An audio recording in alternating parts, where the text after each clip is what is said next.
सर्वप्रथम आता जे काही आज साई सेवा पतसंस्थेमध्ये काष्टी या समितीचे काही ठेवीदारांनी आज निवेदन मला दिलेलं आहे.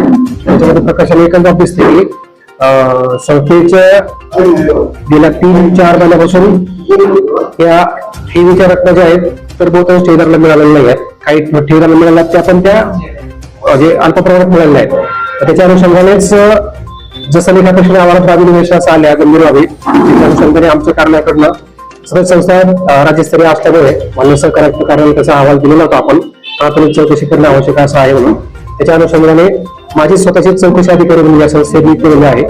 आणि त्याच्यानंतर आपण 2 संस्थेला व्हिजिट केलेलं आहे. प्राथमिक माहिती जी मिळालेली आहे त्याच्यामध्ये संस्थेमध्ये मोठ्या प्रमाणात थकबाकी कर्ज आहेत. त्याच्यामध्ये संचालक मंडळ आणि त्यांच्या नातेवाईकांकडे बऱ्यापैकी रक्कम थकबाकीत आहे आणि वसुलीचे प्रमाण त्याप्रमाणे दिसून येत नाहीये.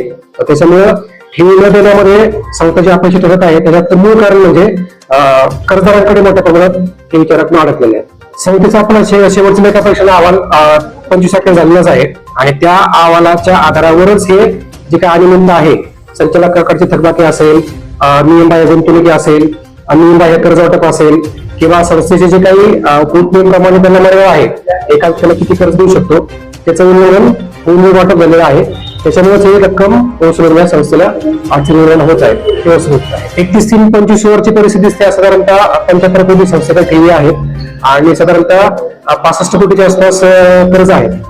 परंतु त्याच्यामध्ये संचालक मंडळाकडचे काही जे कर्ज आहेत त्याच्यामध्ये बहुतेक ते ठेवी आणि कर्जाचं जो काही आपण आर्थिक अर्थाला मॅचिंग व्यवहार म्हणतात त्याच्यामधून मग ठेवी आणि कर्ज हे दोन्ही भागलेले दिसतात.